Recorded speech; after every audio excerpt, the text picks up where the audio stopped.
what's up, guys? How's everyone doing out there? We have another episode coming your way. We're rolling right along. Steve Smi here, and I got Rick coming back again. He's been. Hey, what's up, guys? What's up, Steve? How's it going, buddy? Yep. So first off, Rick, I got to ask you really quick, because you travel a lot. What do you think is going on in the Dominican with all these tourists dying? You know, I've seen some of those articles come up on my feed, and I haven't gone into them. I haven't gone into any of them. It sounds very weird. Sounds odd. I'm gonna look into it some more, and next podcast we'll discuss it. I'll have something to offer. But have you read anything on it? Yeah, I mean, I guess a couple people. There's been a couple said a year ago that they thought it was like pesticides coming through the ventilation in their room. So they went and got tested when they came back to the States, and they found pesticides in their system. So my theory is probably that, or it could be like a serial killer in these resorts killing people. So, you know, it's kind of a weird one, man. But it's kind of scary because I've been in Dominican a few times, and you know, you hear stories all the time about people getting sick down there. So, but you know, I've never been to Dominican Republic. I've thought about it. I've wanted to, but it hasn't been a trip I've made so far. Just I go to beaches that are just as nice, and they're places I'm more comfortable with. But yeah, this is definitely interesting. It reminds me a little of the stories years ago in Cancun with tourists disappearing there. So that's a pretty interesting story. I'm going to look into it for the next podcast. I'll see what I can come up with. Yeah, that girl in Aruba too. She disappeared and never even found the body. So shit like that happens. It's kind of scary when you travel overseas. But anyway, guys, let's start with the first topic. We're going to talk about the IIFYM, if it fits your macros thing. And we're going to kind of get into this a little bit. And basically, if it fits your macros is something that kind of came along a few years ago and kind of blew up on social media.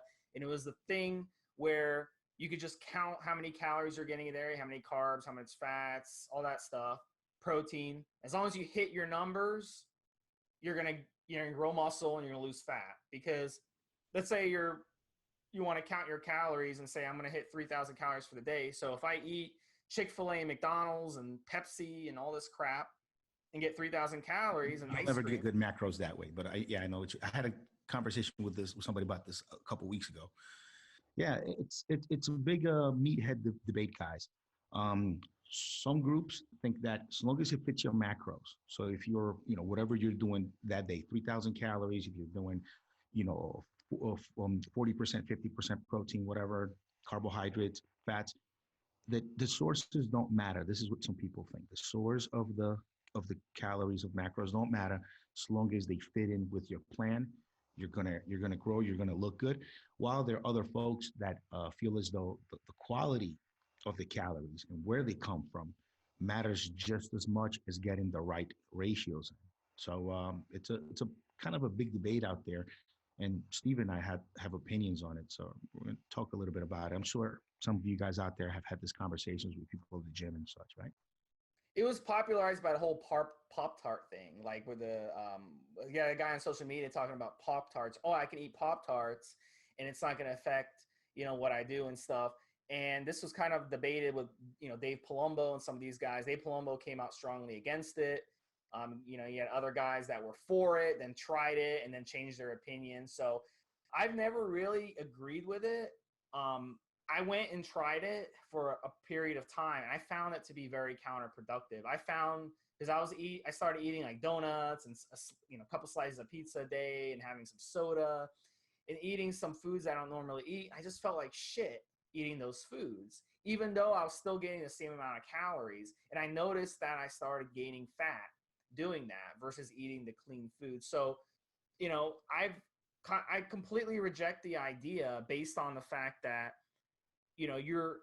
even though you're getting the same calories, if you do eat these junkier foods, you're still changing the way your hormones are. You're changing your metabolism. You're spiking insulin. You're lowering glucagon. You're doing all kinds of different things to your body that are changing the way your body works. Because when you put something in your body has a reaction to what you're putting into it. Not to mention your gut health.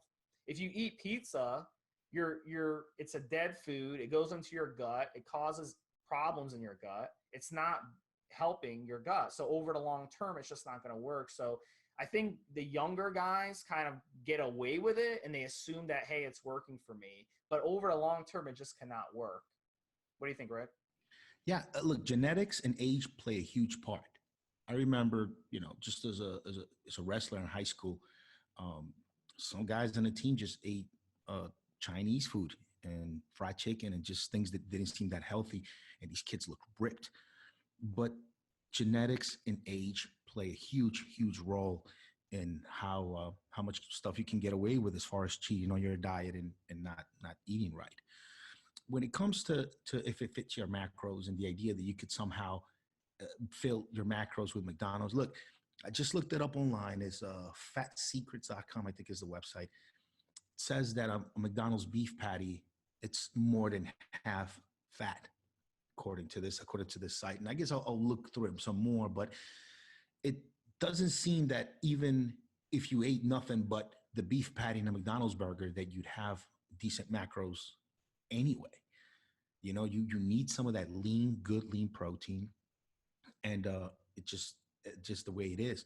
I don't think you'd have to, basically pick out some of the proteins in the food, and then you're still getting a good amount of fat along with that little bit of protein for some of these fast food joints.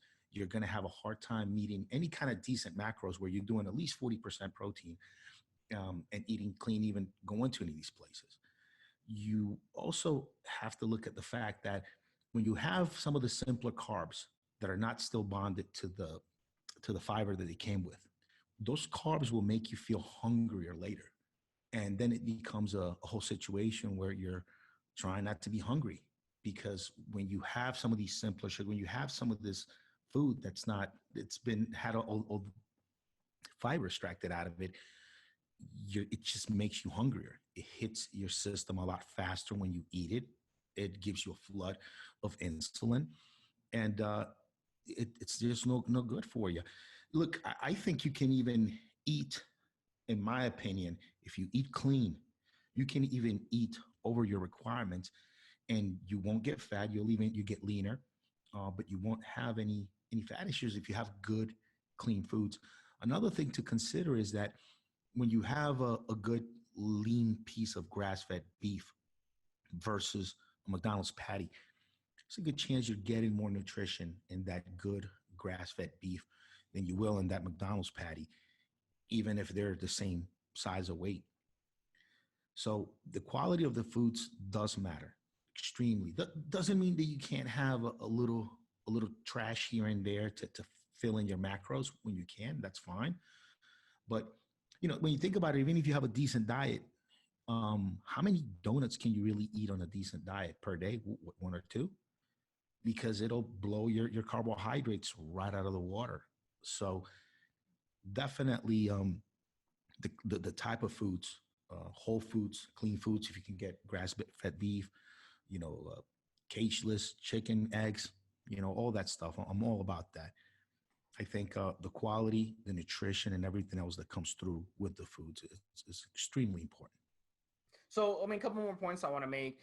If it fits your macros and you try to hit a targeted calorie count, you're missing out on a lot of foods, okay, that are very healthy. Example, avocado. Everyone's scared of avocados. They say, if I eat avocado every day, I'm going to get fat because it's got a lot of fat.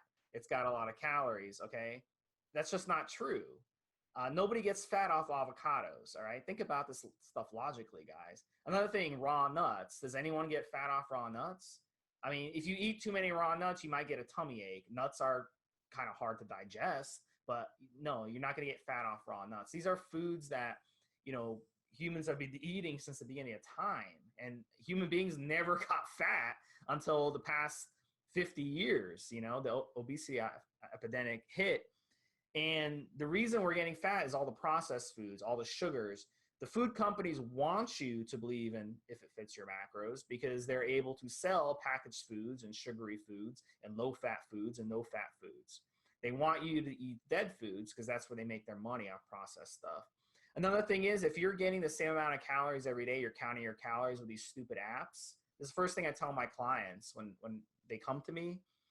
I tell them, delete that app off your phone because counting your macros, counting your calories, you're you're causing more problems than good, because when you try to hit a caloric intake every day, you're actually killing your metabolism. You're fucking your metabolism up.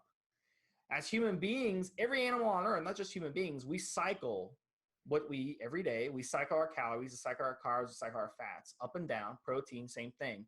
So one day we may get, 200 grams, 300 grams of protein. The next day we may get 20 or 30 grams of protein. It just depends on if we're able to find food that day or if we're not able to find food. Maybe that day we have to reinforce our shelter. Maybe that day we have to, fight off predators in our camp. Maybe one day we're moving, our shelter to somewhere else. You got to think of every animal on earth. The only animals on earth that eat the same calories every day and the same protein and the same carbs are animals in captivity.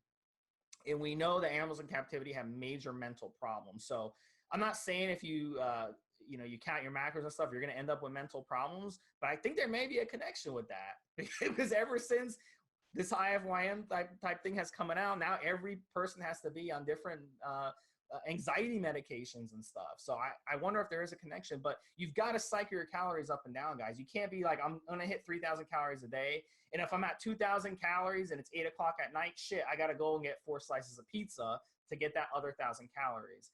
You're screwing yourself up if you do that. It makes absolutely no sense. And it doesn't make any sense, but you follow it because there's a select few gurus on social media who push this stupid diet to you. And it's actually causing you way more harm than good. Yeah. A ton of guys out there with great genetics and a ton of steroids giving out advice. And there's some folks out there who are just genetically gifted and don't have to watch their diet as much. But for most of us, we have to watch what we eat. And for the majority of us, you good quality foods is exactly what you need for sure.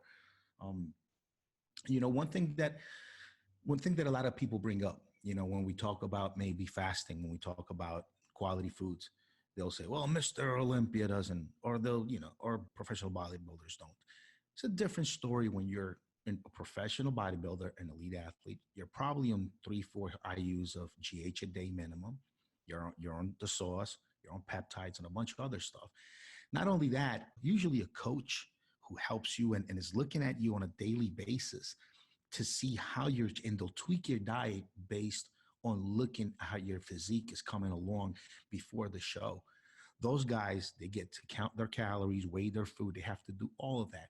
And even when they do that, even when they count everything, they still are relying on a coach to see sometimes their pictures when they're not with them, or just see them at the gym in the locker room, and they'll say, hey, this is coming along, this is not, we need to cut your calories. Oh, you're getting flat, we need to up them.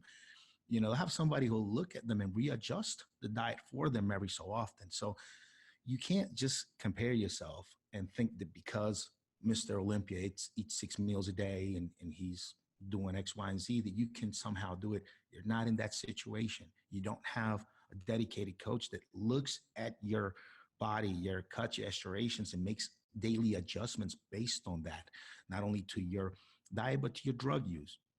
You also, there's just so many places where it just doesn't, you can't compare yourself to Mr. Olympia. Not only is he a genetic freak, whomever he will be this year and last year and next year, they're always genetic freaks, but their whole process is completely different. Most guys listening to this podcast are probably never going to compete. They're using steroids to just look good. They like to use the least amount of steroids they can to look as good as they can. And they're probably not ever going to compete. Maybe they'll do a little triathlon, maybe a little competition here and there, CrossFit. Some guys that we know here will compete a little bit. But this is not the crowd listening to the show, not who are getting on stage. Those guys, if you know what you're doing, you're not getting your information from a podcast. You have a coach. You have a coach that looks at you and tweaks both your drug use along with your food and diet to get a certain look. Guys listen to our podcast, or guys just want to look good with their shirt off. You just want to look good with your shirt off, be healthy, and not have to use a ton of fucking steroids to look that way. So for those guys, good quality foods, high quality foods, counting your macros a little too much. You want to really get a baseline for about how much you need. and try to hit a goal where you're not hungry all day and you're also not overeating. But it will change. Some days you will need more protein, and some days you will just need more carbs, depending on what your day develops like, and what happens. So it's Yeah, we're just not robots. Like you're not gonna get the same amount. I just it blows my mind these apps that are coming out, right? Like that track all this shit, and people actually set it where it tells you like at 5 o'clock, 6 o'clock, hey, you need this much more fat, you need this much more calories, this much, and people actually follow it, and like it doesn't work. Like that's just not how our bodies. We're not robots. Like no animal on earth eats like that. We we've never eaten like that in history. And then you make a good point about the pro bodybuilders. Look, if you eat what Ronnie Coleman eats every day and you train the way Ronnie Coleman eats every day, let's just say if you eat the way Ronnie Coleman eats, you're just going to get fat. I promise you, you're going to get 300 pounds, but it's going to be fat if you eat that much food. And if you train the way Ronnie Coleman trains, you're going to get injured. You're going to be blowing out shoulders and you're going to have this damage and everything. It's just not plausible. If I want to be a professional quarterback, I can't just go do what Tom Brady does every day and end up being a Super Bowl winning quarterback. I wish that was the case, but you just got to do what works best for you and not be following what professionals do. That's the thing about bodybuilding. It's the only thing out there where young guys think if they follow what Jay Cutler does and Ronnie Coleman does, they'll be like Ronnie Coleman and Jay Cutler. That's the only thing. Like nobody else thinks. Like Rick, you do MMA. Do you think that one day you're gonna be like, whoever the top, like McGregor? You're gonna be McGregor if you just follow what McGregor does? I mean, it's just that's the thing about bodybuilding. It's a ruse. It's a ruse out there. But when it comes to the comparison of bodybuilding to MMA, bodybuilding genetics play such a huge role, way more than it ever does in mixed martial arts. I've watched interviews, Phil Heath, Kai Green, Dorian Yates, Ronnie Coleman. They'll talk about when they were starting, because I get real interested by that, how a journey of 7 Mr. Olympias, 8 Mr. Olympias start. And one thing that all of those guys mentioned about their start in bodybuilding is that they started lifting weights, and all of a sudden things just started growing and they just started to look good. And other people around them kept saying to them, hey, you should take this up. Hey, you should keep doing this. Hey, you're looking good. Hey, it wasn't like you just decided you were going to be the best and you went. No, a lot of these guys just kind of stepped into the gym, started training for one reason or another. And people tapped them on the shoulder and said, hey, you look fucking phenomenal for the short amount of time you've been in here. You should keep doing this. And that's a story that's been repeated over and over, at least these 4 guys.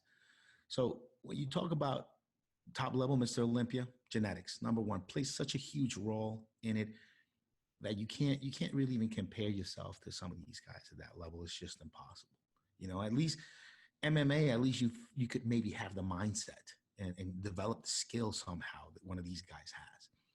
But you can never develop Phil Heath's body, no matter how hard you try and how much drugs you take, unless you're genetically prone to developing in that way. So it's just how it is. Yeah, people have that mental problem where they try to do that, they'll end up dead. They'll just end up like Dallas McCarver, dead at 26.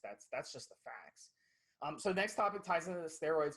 And, between Rick and I, we have about 35 years of steroid experience between the two of us. So this is a great question that was mentioned. Why do steroids seem to be less effective the more cycles we run? And I can point to my first cycle. Man, I ran Sustanon, which is a blend of 4 testosterone esters along with Devo as a kickstart. And man, I jumped out of bed at 6 a.m. every day, went to the gym, killer workout. I was eating fucking before I went to the gym. After the gym, my appetite was sky high. My sex drive was sky high. I was banging 2 different chicks in the same day. And now when I run steroids, it's like, I don't get that. I don't get that crazy libido. I don't get that jumping out of bed, running, going to the gym. What happened there? So, I'll start with you, Rick, because you've been running steroids for like, at least 20 years. Did this happen to you? Do you notice that too? Yeah, of course. What's your theory behind it? It's 2 things in my case. I started using juice around 1999, year 2000, 1920. I'm My age is pretty close to the year. And back then it was all human grade, vet grade. And I was just getting started. Stuff was fucking phenomenal. It just worked great every time I used anything. Then over the years, after Operation Gear Grinder around '05 and everything, the legit stuff just started to dry up completely. Now we have underground lab stuff, and that stuff is pretty hit or miss. So that's one factor. One factor is that over the last decade, the quality of the steroids has decreased exponentially. It's just terrible, terrible quality now. The other thing is I'm getting older. So as you get older, your receptors react differently to the sauce. And you're definitely not going to get the same results. Even the cells that are receiving the signal, those cells won't react the same. The muscle cells we have now in our late 30s, they're not as reactive, and they're not going to process the sauce as the muscle cells we had when we were in our early 20s. There's a reason your body's basically programmed to die. We're programmed to die, and we this is our age where we start to die, where our cells stop to replicate them properly, and you start to die off. So just age, the lower quality of the steroids. Now, in my case, I've never maintained a ton of mass on my frame. It's just never been my goal. For a while it was when I was younger. Thought I wanted to be a professional bodybuilder. And I found myself sweating all the time and barely being able to reach back to wipe my own butt. And, being embarrassed when I went to a MMA gym and I get tired and pumped just doing some basic warm-ups. So I abandoned that idea. I've never held that much mass on me myself, but I know guys that are holding on to a lot of mass, they need to maintain a certain steroid dose just to keep that mass on. The guys that are carrying an extra 40, 50, 60 pounds of muscle on them that wouldn't belong there unless you had androgen levels through the roof in your blood system most of the time. Those guys will need to up their dose and take more different kinds of steroids to get up higher and higher and higher. Just how we discussed in dieting, if you have 50 pounds to lose, the first 30 pounds are easy. Last 20 are hard. The last 5 are the toughest ones to lose. Kind of the same thing with juice the other way around. Put it on an extra 20 pounds on your frame for most people, couple cycles. If you have a good base before you start juicing, be all right. If you're trying to hold on to 30, 40 pounds on your frame, now you're going to need some TRT. Now you're going to need to maybe blast and cruise. Now you're going to need to keep doing it. If you'd like to hold 50, 60 pounds on you permanently, you have to stay on steroids pretty much year round with very few breaks.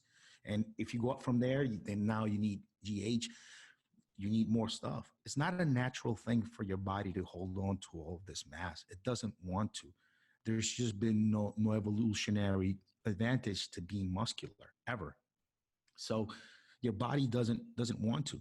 Only reason it does it is because you're challenging the muscle cells every day with training, and then feeding your body just copious amounts of androgens, and it's able to do that. So in my case, it's been a combination of 3 things, man. Quality of the stuff out there is terrible now. I will only do human grade hormones when I can find them. I won't touch UG stuff nowadays. 2, age, it's different muscle cells receiving those steroids now. They're older. And not my case, but other people out there that might be listening. If you've gained your 30, 40 pounds from your baseline, if you've gained them, you may need to stay on juice or keep doing it every few months to hold on to that mass, or your body will eventually over time try to start getting rid of it. And the more muscle you have over your baseline, the quicker your body will try to get rid of it over any reason. I mean, you catch a cold, you are injured for a couple of weeks. I mean, whatever you do, your body will automatically start chopping down all that extra muscle mass. So those guys need more juice as time goes on. Those are my 3. What do you think, Steve? I think people have to, because a lot of people approach this question, they'll ask this question because they'll be kind of confused about fitness, like in general, because people are under the incorrect impression that goes into what we talked about the first time, that we're robots, that we're going to continue to have this linear transgression where whether it be strength or muscle gains or fat loss or anything, that it's going to completely be linear. Like you're going to kind of just go in a line straight, keep going. It's kind of like when a plane takes off, that the way that plane just takes off, you're going to continue going that direction. So, hey, I'm going to gain 5 pounds each cycle. Then the next cycle, I'm going to gain 5 pounds. The next cycle, I'm going to gain 5 pounds. The next cycle, I'm going to gain 5 pounds. It's going to continuously go up. Same thing with strength. I'm going to put 10, 15 pounds on my bench every cycle, 10, 15 pounds, 10, 50 pounds. You know what? If you really believe that and you are actually doing that, your body will punish you. Let's say you're gaining that in strength on the bench press. You think that your body is going to be able to handle that strain? What's your body going to do? You're going to lose your rotator cuff. Boom, gone. You're going to have some discs get some herniated discs in your back and in your neck. Boom, gone. That's what happened to me. I was gaining, every, 3-4 months, I would put on 5, 10, 15 pounds on my bench, on my squat, etc. It slowly go up. Then one day, bam, I was bench pressing and my right arm was weaker than the other. I went in and got an MRI. Oh yeah, you have a torn rotator cuff. Well, guess what? No more going up in a linear fashion anymore, huh? My body punished me. I went way back down. So that's the first thing you have to realize. A lot of young guys, they're listening to this and they're thinking, oh no, this can't happen to me. I'm 20 years old and I put on 20 pounds on my bench. And by the time I'm 25, I want to put on 150 pounds on my bench. That's a great goal to have, guys, but you're going to have ups and downs throughout. So this is kind of what Rick said, exactly right. Just the way our bodies are set up, our bodies want to give back. You cannot make 2 steps forward, half step back. It's going to be more like 2 steps forward, 1.5 steps back. And over time, year over year, you will make gains. We have Mark Lobliner on the podcast a couple of years back, and he said he has gained 2 to 3 pounds a year of lean muscle mass for the past 20 years. And that's why he looks so good now. He didn't gain all that weight in a year. It took him 20 years to gain all that muscle. So you got to have a long-term approach to this. Otherwise, you'll get sucked into this. Why do steroids not work as good? Why am I not gaining strength anymore? At some point, whether it be you get older or you get injured or something else happens, you're going to have to take a massive step back. You're not going to keep getting stronger forever until you're 80 years old and die. It's just the way it works. So just, set year over year goals in this instead of worrying about everything increasing in a linear fashion. Anything else to add, Rick? Yeah. And one more thing too, to add, at 39, being in this industry now so many years, when I think about my cycles and what I want to do, or if I want to achieve a certain look because I'm going, to a beach with some girl or something, I actually worry more now about my training program, making sure it's on point, and I work around any injuries I have, and my diet program. And I know just adding a little bit of testosterone, if I really want to overdo it, maybe some EQ, then it'll be fine. Like, as long as my diet and my training is on point, I could throw any kind of steroids in my body. As long as they're over what my body naturally produces, I'll get good results. And it's a sharp contrast to early 2000s, when I was in my early 20s and used to discuss the subject with folks. And, I was more worried about what I was stacking, where it was coming from, if it was a good lab, all the different things, the timing, if I should do a shot every 3 days or every week. And my mind focused more on that at the start when I started this than now. And now I just know, just throw a little bit of testosterone on top, man, EQ, and you can get ripped on those two. Just diet has to be on point. Hydration has to be on point. Just really doing it, taking every set to failure, just really doing it and going hard. And that's, I think, as a bodybuilder, if you notice that your steroids aren't working as well now as they did years ago, has your training knowledge increased? Has your diet knowledge increased? Have you been documenting your workouts, documenting your diet with some pictures also along, so that you yourself can track back what's working for you? if you've been in this thing, take juicing for 10 years and you're worried now because your steroids aren't working that well, but you don't know just the right way to train for you and what works for you. Thinking about the wrong things here, guys. You're not focusing on the right stuff, in my opinion. I think anybody that's been doing this over a decade, or as long as we have, Steve, you should know what works for you. You should know what foods your body reacts to and how. You should know which training programs will really do it for you. And if you haven't, but you focused on the steroid and synthetic part of it, then again, you're thinking about the wrong things. So yeah, my opinion is also for us older guys, you got to know your shit and you got to train hard and you got to eat properly. And that's got to be 90% of it. That's got to be the most of it always anyway. So it's the last thing I have to say about that. Yeah, I mean, a franchise, you go to any franchise gym, you just look around the way guys are training. Most people don't know how to train. They don't have any plan. You see them, they'll go and do the ab machine, then they'll go do the bicep machine, then they'll go do the squats. They're just doing whatever. There's no plan. There's no vision of what they're doing, and they don't get the results. And a lot of them just don't care. They're just there just to, work out or whatever, get away from the house. But if you really want to get results, you really gotta sharpen things and get your diet and training on point where there's actually a plan of what you're doing. The steroids are just icing on the cake. And yes, steroids do work. I mean, I wouldn't have never been able to bench 400 plus pounds at my size, being only 5'5", 5'6", and without steroids, that's just a fact, so steroids do work, but without the training, without the diet, I wouldn't have accomplished shit. So, that's the keys. It all ties in, guys. And so our last topic, Rick, this is a good one. And this is another one. A lot of young guys come to me because I'm still single. And a lot of guys ask me this question. I thought you were living with a chick. Yeah, no, I mean, single, not married. I'm not married. I've not been married yet. Okay, so you're in a relationship, but not, okay, got it. Okay. Exactly. So a lot of younger guys, they come to me, they're like, oh my God, I'm 25. I'm still not married yet.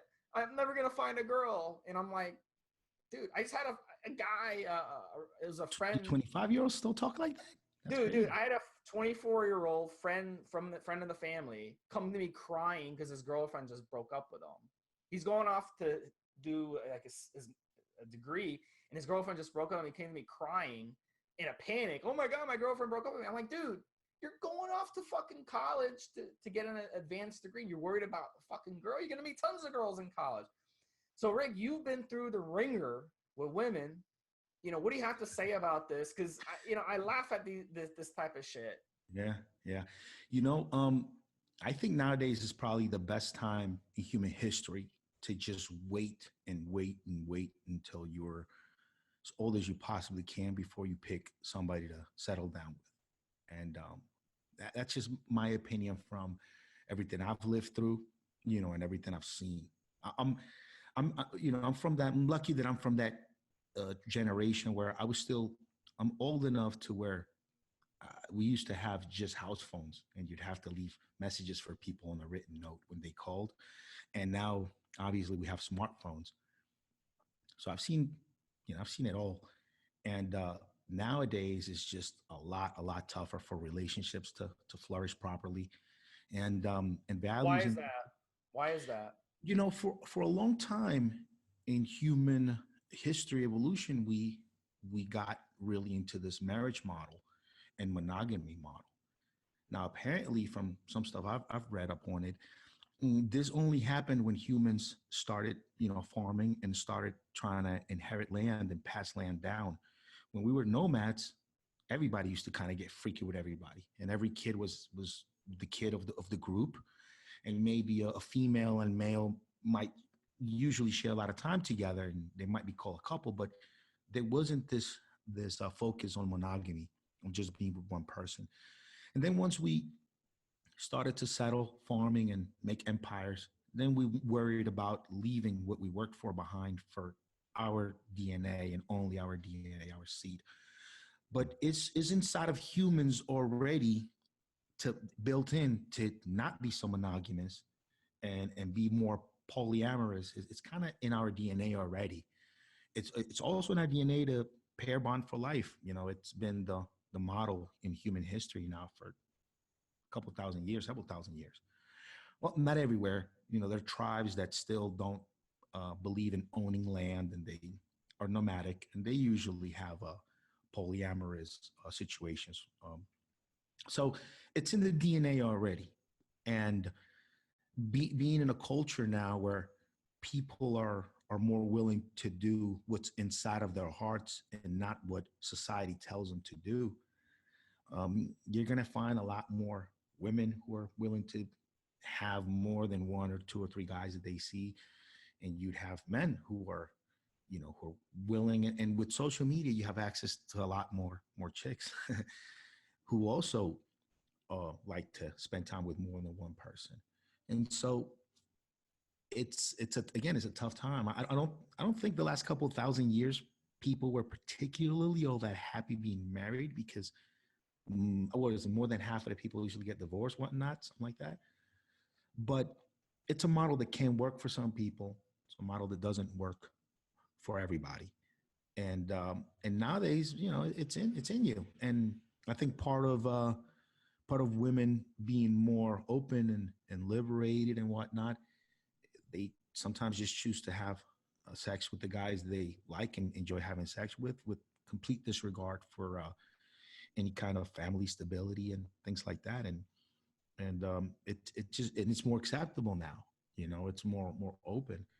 Now, when a girl who's 24, 25 tells her mom she just is not ready, doesn't want to get married yet, most moms nowadays would say, that's okay, get your career going. You have plenty of time.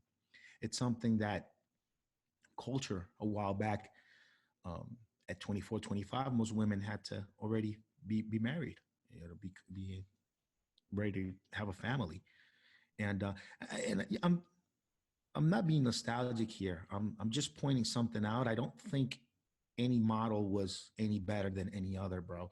I think if you find the right person and you are the right person to pair bond for life, and you just be monogamous, you will find that person, and you'll be happy and find them more attractive as the days go by.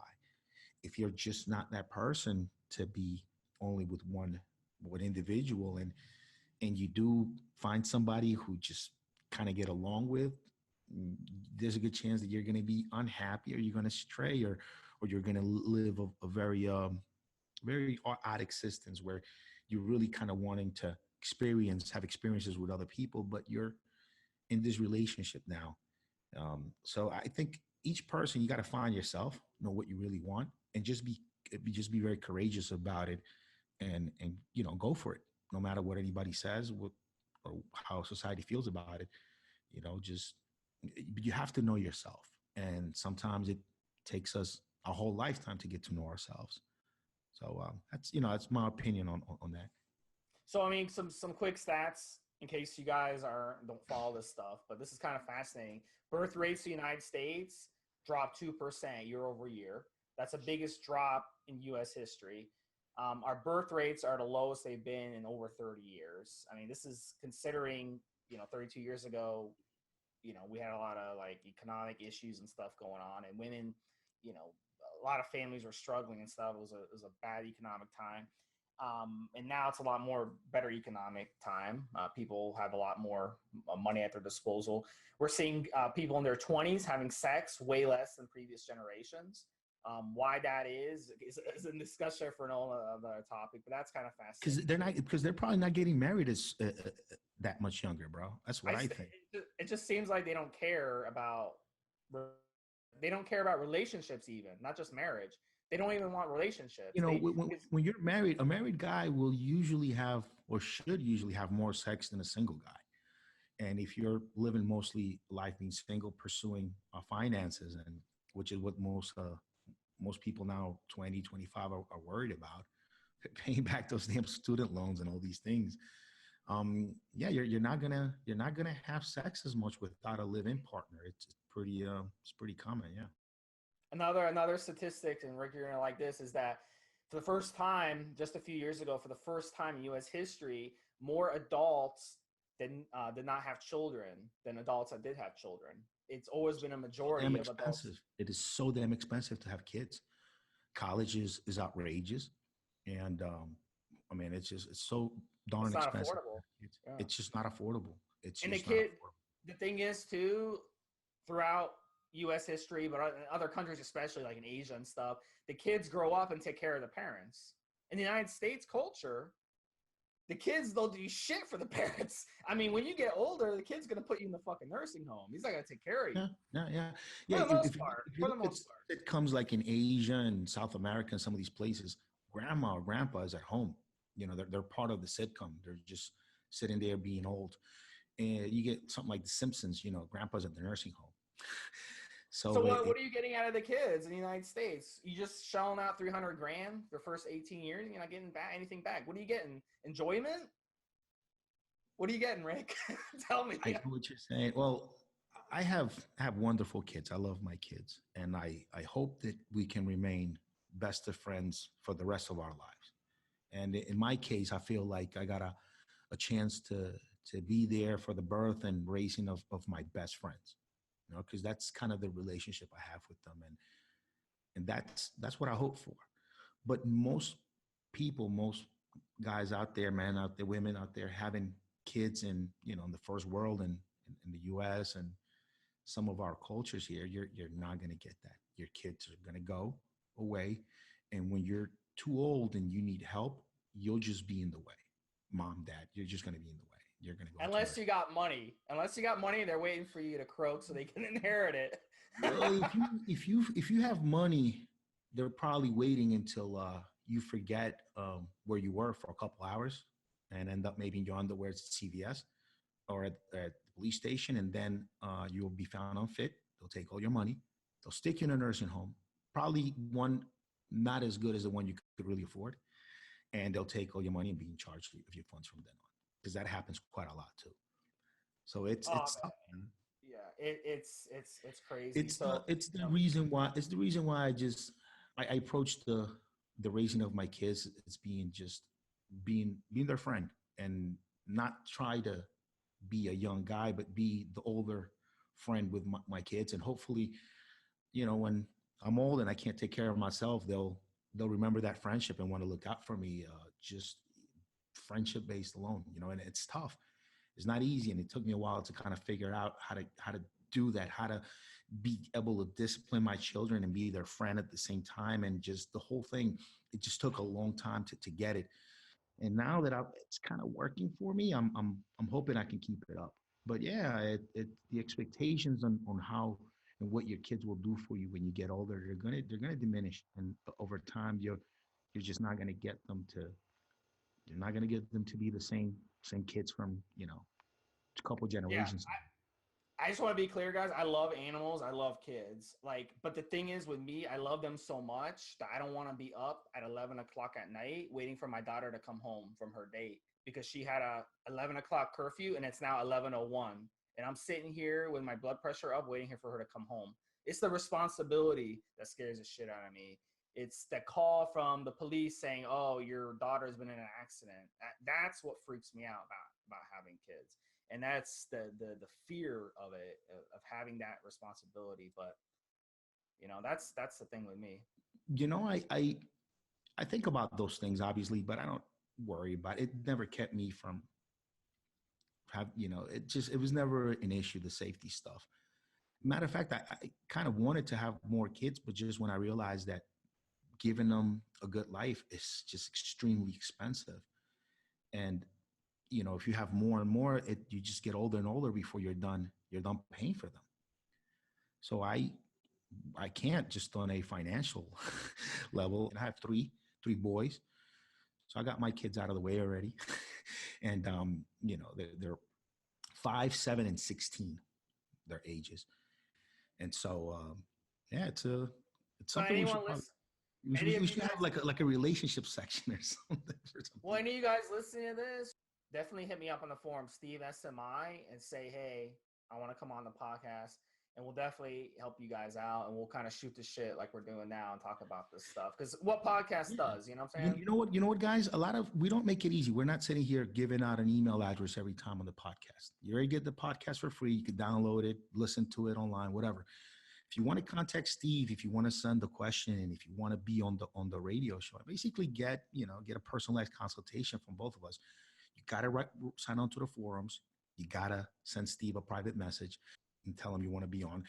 And we do that because we like the people that are be on the show. We like them to come from the forums. The forum community is been very important to the steroid user since it started back in the mid 90s. These B bulletin forums, we should use them more. On social media, everything is exposed. They're collecting your information. Everything connects. If you run a search for something on Google, you'll have ads for that thing chasing you around Facebook and YouTube and everywhere you go. When you sign up to our forums, we don't chase you around. You can provide any email address as you want.